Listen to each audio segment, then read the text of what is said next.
Supreme court से एक बेहद अहम और बड़ा फैसला आया। दरअसल 1998 में दिए गए अपने ही फैसले को सुप्रीम कोर्ट ने पलट कर रख दिया है। दरअसल वोट के बदले नोट के मामले में बेहद अहम सुनवाई सुप्रीम कोर्ट में हुई और इसमें 1998 में जिस तरह का फैसला सुप्रीम कोर्ट की ओर से आया था उस फैसले को पलटा गया है। लेकिन इसके लिए फैसला 1998 का 5 जजों की बेंच का था और इसके खिलाफ जाने के लिए, इस पर अपील के लिए अब बड़ी बेंच को यह मामला देना था और मामला 7 जजों की बेंच ने सुना और उसमें यह बड़ा फैसला सुनाया।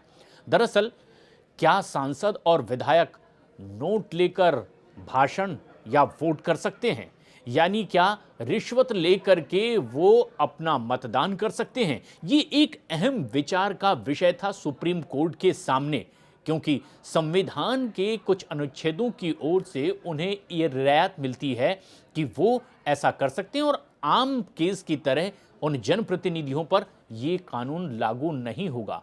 जनप्रतिनिधि कानून के तहत उन्हें कुछ विशेषाधिकार हासिल थे और इसी बात पर विचार करने के लिए ये मसला एक बार फिर सुप्रीम कोर्ट पहुंचा था, जिस पर सुप्रीम कोर्ट ने कहा है कि जनप्रतिनिधियों को आम आदमी से अलग किसी तरह की कोई रियायत नहीं होगी। अगर उन्होंने रिश्वत ली है तो अगर वो ऐसा करते हैं तो आम नागरिकों की तरह ही उन पर भी कानून की कार्रवाई आगे बढ़ती दिखाई देगी। दरअसल ये मामला 1991 से सामने आया जब कांग्रेस की सरकार थी। नरसिम्हा राव प्रधानमंत्री बने। उस चुनाव में कांग्रेस सबसे बड़ी पार्टी थी। नरसिम्हा राव प्रधानमंत्री पद पर काबिज हुए और ऐसे में 2 साल बाद ही अविश्वास प्रस्ताव आया और तब झारखंड मुक्ति मोर्चा, शिबू सोरेन जिसके बड़े नेता थे, इन्होंने अविश्वास प्रस्ताव के खिलाफ मतदान कर दिया। कुल 4 सांसद थे जेएमएम के और ऐसे में ये पूरा मामला शिकायत के तौर पर पहुंचा। सीबीआई ने इसमें कार्रवाई आगे बढ़ाई और फिर ये पूरा मसला सुप्रीम कोर्ट तक पहुंच गया। ऐसे में 1998 में एक बड़ा फैसला सामने आया, क्योंकि ये जनप्रतिनिधि हैं और इन्हें कुछ विशेषाधिकार हासिल हैं, इसीलिए आम नागरिकों की तरह रिश्वत से जुड़े कानूनों के तहत इन पर कार्रवाई नहीं हो सकती और ये मामला सदन का था। ऐसे में उन्हें रियायत दे दी गई। अब उसके बाद वक्त आगे बढ़ता चला गया।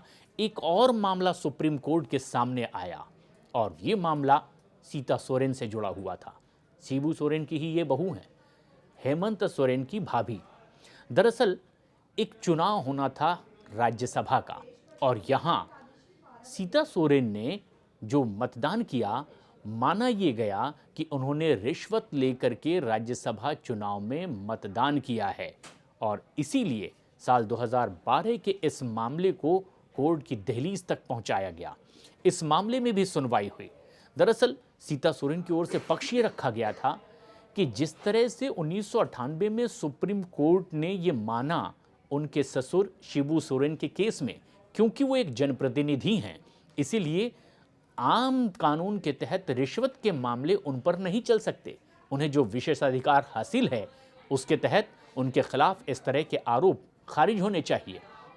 और ऐसे में ये मामला हाईकोर्ट से लेकर सुप्रीम कोर्ट तक पहुंचा और तब सुप्रीम कोर्ट में इस बात पर गौर किया जाना था कि क्या वाकई जनप्रतिनिधियों को रिश्वत के मामले में कोई विशेषाधिकार दिया जा सकता है, और इसकी एक बार नए सिरे से समीक्षा होनी थी।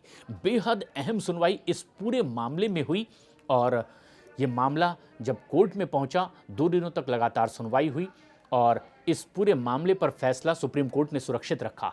जब ये फैसला आया है तो इसमें सुप्रीम कोर्ट ने अपने 1998 के फैसले को पलट दिया।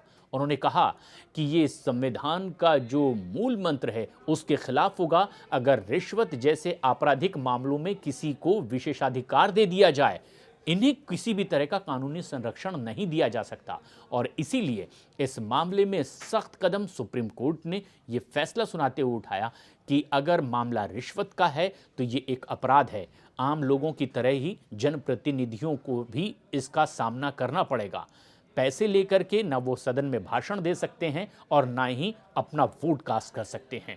और ऐसे में अपने ही तकरीबन 30 साल पुराने मामले में जो सुनवाई करते हुए सुप्रीम कोर्ट ने फैसला दिया था 5 जजों की बेंच ने, अब 7 जजों की बेंच ने इस फैसले को पलट दिया और ये भविष्य के लिए एक सख्त संदेश है कि जनप्रतिनिधि होने के नाते आप इसका नाजायज फायदा नहीं उठा सकते। आम नागरिकों की तरह ही कानून की सख्ती सब पर बराबर होगी।